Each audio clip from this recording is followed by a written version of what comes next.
Assalamualaikum warahmatullahi wabarakatuh. Perkenalkan, nama saya Usmiranda, NIM 09105814220001, Prodi Kewirausahaan. Saya akan sedikit membahas tentang materi yang saya pahami, yaitu membangun nilai konsumen, kepuasan, dan loyalitas. Baik, langsung saja. Yang pertama, membangun nilai konsumen. Nilai konsumen adalah persepsi konsumen tentang manfaat yang mereka terima dari produk atau layanan dibandingkan dengan biaya yang mereka keluarkan. Nilai dapat mencakup berbagai aspek seperti kualitas, harga, kenyamanan, layanan, dan pengalaman. Identifikasi kebutuhan konsumen. Langkah pertama dalam membangun nilai adalah memahami kebutuhan dan keinginan konsumen. Ini dapat dilakukan melalui riset pasar, survei, dan umpan balik pelanggan. Yang kedua, menawarkan produk atau layanan yang relevan. Setelah memahami kebutuhan konsumen, bisnis harus mengembangkan produk atau layanan yang relevan. Inovasi dan peningkatan kualitas adalah bagian penting dari proses ini. Yang ketiga, memberikan pengalaman yang memuaskan. Nilai juga berasal dari pengalaman dari pelanggan. Faktor seperti kemudahan penggunaan, layanan pelanggan yang responsif, dan keseluruhan pengalaman pengguna memainkan peran penting dalam membentuk persepsi nilai.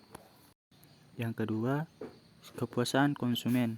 Kepuasan konsumen adalah sejauh mana produk atau layanan memenuhi atau melebihi harapan konsumen. Kepuasan adalah faktor kunci dalam menjaga hubungan baik dengan pelanggan dan mendorong pembelian berulang. Mengukur kepuasan. Bisnis dapat menggunakan survei kepuasan pelanggan, skor Net Promoter Score, dan alat analisis lainnya untuk mengukur tingkat kepuasan. Yang kedua, mengatasi keluhan dan umpan balik. Pelanggan yang puas cenderung setia. Namun ketika ada keluhan, bisnis harus menanggapinya dengan cepat dan efektif. Umpan balik harus digunakan untuk perbaikan berkelanjutan. Memberikan pelayanan pelanggan yang baik. Pelayanan pelanggan yang ramah dan membantu dapat meningkatkan kepuasan. Hal ini termasuk respon cepat, penyelesaian masalah, dan sikap positif dari tim layanan pelanggan. Yang ketiga, loyalitas konsumen. Loyalitas konsumen adalah kesetiaan konsumen terhadap merek atau bisnis yang diwujudkan dalam pembelian berulang dan dukungan jangka panjang. Memberikan pengalaman yang istimewa. Pelanggan yang loyal cenderung mencari pengalaman yang unik dan istimewa. Ini bisa mencakup acara khusus, produk edisi terbatas, atau penawaran eksklusif. Membangun komunitas pelanggan. Komunitas pelanggan yang kuat dapat membantu mendorong loyalitas. Melalui media sosial dan acara tatap muka, bisnis dapat menciptakan komunitas di mana pelanggan merasa menjadi bagian dari sesuatu yang lebih besar. Hubungan antara nilai, kepuasan, dan loyalitas. Ketiga konsep ini saling terkait erat. Ketika bisnis memberikan nilai yang kuat pada konsumen, ini meningkatkan kemungkinan konsumen akan merasa puas. Konsumen yang puas lebih mungkin untuk menjadi loyal, dan pelanggan yang loyal seringkali menjadi duta merek, merekomendasikan produk atau layanan kepada orang lain.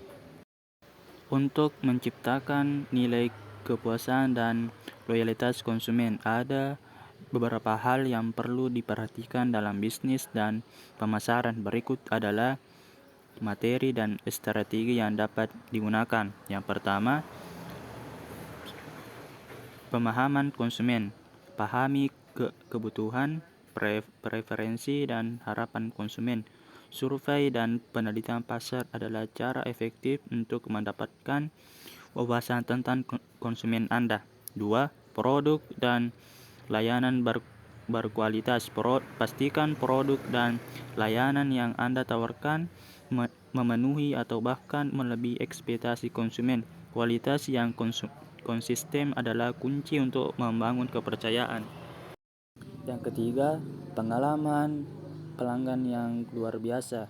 Ciptakan pengalaman pelanggan yang positif di setiap titik kontak dari awal hingga akhir. Ini bisa mencakup layanan pelanggan yang ramah, yang terbuka, yang mudah digunakan, hingga pengiriman tepat waktu. Yang keempat, personalisasi. Berikan pengalaman yang disesuaikan dengan kebutuhan individu. Teknologi seperti analitik data dan kecerdasan buatan dapat membantu mempersonalisasi penawaran Anda. Yang kelima, komunikasi yang efektif. Jalin komunikasi yang transparan dan terbuka dengan konsumen. Pastikan mereka merasa didengarkan dan diakui. Gunakan berbagai saluran komunikasi seperti email, media sosial, dan chat langsung. Baik, sekian dari saya. Semoga materi saya yang saya bawakan semoga bermanfaat. Wabillahi taufik walhidayah. Assalamualaikum warahmatullahi wabarakatuh.